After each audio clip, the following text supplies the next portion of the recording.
ज़बरदस्त 70-80 हज़ार की लीड से जीत रहे थे। हमने उनको हरवाया है और उनके ऊपर जाली मोहरें लगा के सबको हरवाया। 6 दिन और 5 रातों में ही चट्टा के बयान का भत्ता बैठ गया। साबिक कमिश्नर रावलपिंडी ने धांधली के इल्जामात पर माफी मांग ली। चीफ इलेक्शन कमिश्नर ने किसी उम्मीदवार को सपोर्ट करने के लिए हिदायत नहीं दी थी। मेरा बयान झूठ, रियासत के मुनाफी और गुमराहकुन था। इलेक्शन कमीशन में तहरीरी बयान GTV न्यूज ने हासिल कर लिया। हमारा जो खत जाएगा इमरान खान साहब की तरफ से IMF को, उसमें हम वाज़े तौर पे ये कहेंगे कि अगर IMF ने कोई बातचीत करनी है तो पहले वो ये कंडीशन ये वाज़े कर दे कि ये जो रिगिंग हुई है जितने हलकों में, उन हलकों के ऊपर ऑडिट हो। PTI का IMF को खत लिखने का फैसला, बातचीत के लिए मुबैना धांधली ज़दा हलकों के ऑडिट पर जोर देने का मुतालबा। बैरिस्टर गौहर और अली जफर की अडियाला जेल के बाहर गुफ्तगू। तहरीक इंसाफ का इंट्रा पार्टी इंतखाबात 3 मार्च को कराने का ऐलान।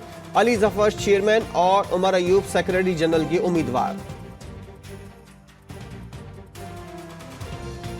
इंशाअल्लाह ताला 3 तारीख को पाकिस्तान तहरीक इंसाफ के पार्लियामेंट्री इलेक्शन होंगे।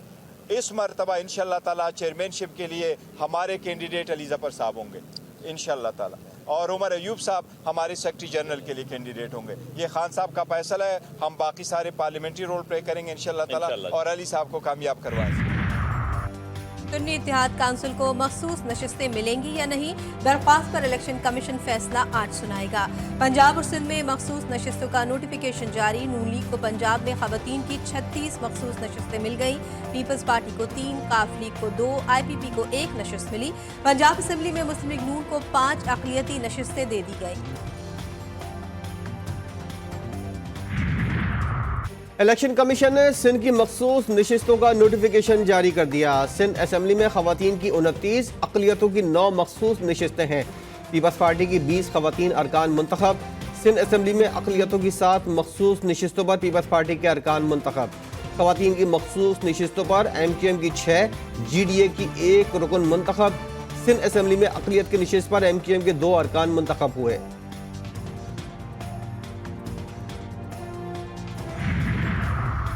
सुप्रीम कोर्ट के फैसले की गलत रिपोर्टिंग से गलत फहमियां पैदा करने की कोशिश। सुप्रीम कोर्ट के एलामिया में कहा गया कि ऐसा तासुर दिया जा रहा है जैसे अदालत ने मजहब के खिलाफ जराइम के मुतालिक ताज़ीरात पाकिस्तान की दफात खत्म करने के लिए कहा। ये तासुर बिल्कुल गलत है। अफसोस की बात है, ऐसे मुकदमात में जज्बात मुश्तइल हो जाते हैं और इस्लामी अहकाम भुला दिए जाते हैं। फैसले में कुरान मजीद की आयात इसी सियाक व सबाक में दी गई। हर कलमा गो अक़ीदा ख़त्म नबूवत का मुहाफ़िज़ ताहिर अशरफी कहते हैं, शर फैलाने वालों को बताना चाहता हूँ ये कानूनी मामला है। सुप्रीम कोर्ट के 6 फरवरी वाले फैसले पर वकला, उलमा और दीगर फ़रीक़ैन से राब्ता है। अब हम दूर करके इंतशार पैदा करने वालों को रोका जाए। मुसलसल दूसरा इलेक्शन भी मुतनाज़। फजलुर रहमान कहते हैं, इंतखाबात में 75 साल करप्शन के रिकॉर्ड तोड़ दिए गए।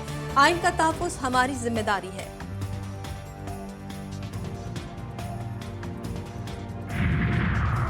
जेल इंतजामिया का बुशरा बीबी को अडियाला जेल मुंतकिल करने से इनकार। सिक्योरिटी वजूहात और गुंजाइश न होने की वजह से जेल नहीं भेजा जा सकता। तहरीरी जवाब इस्लामाबाद हाई कोर्ट में जमा।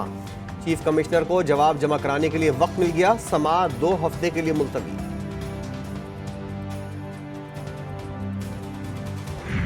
अगर ये हमारे मैंडेट के साथ इक़्तिदार पे बैठेंगे और हमें जबरदस्ती अज़्म इख्तिलाफ में बिठाया जाता है, न तो ये हमसे चैन से इक़्तिदार कर सकेंगे और न हम उनको पाकिस्तानियों के हकूक़ पे डाका डालने या पाकिस्तान के ख़जाने पे डाका डालने की इजाज़त देंगे और न इस काबिल छोड़ेंगे। मीर अफजल मरवत का अडियाला जेल सुपरिटेंडेंट के खिलाफ दरख्वास्त दायर करने का ऐलान। मीडिया से गुफ्तगू में बोले, अदालती अहकामात की मुसलसल खिलाफ वर्जी की जा रही है। हम इन्हें पाकिस्तान के हुकूक पर डाका डालने की इजाज़त नहीं देंगे। बहन PTI की हिदायत है कि अपने हक के लिए पुरअमन जिद्दोजहद करनी है। उमर अयूब बोले, अडियाला जेल सुपरिटेंडेंट ने तौहीन अदालत की। जेल सुपरिटेंडेंट हाई कोर्ट के जज से ऊपर हो गया है।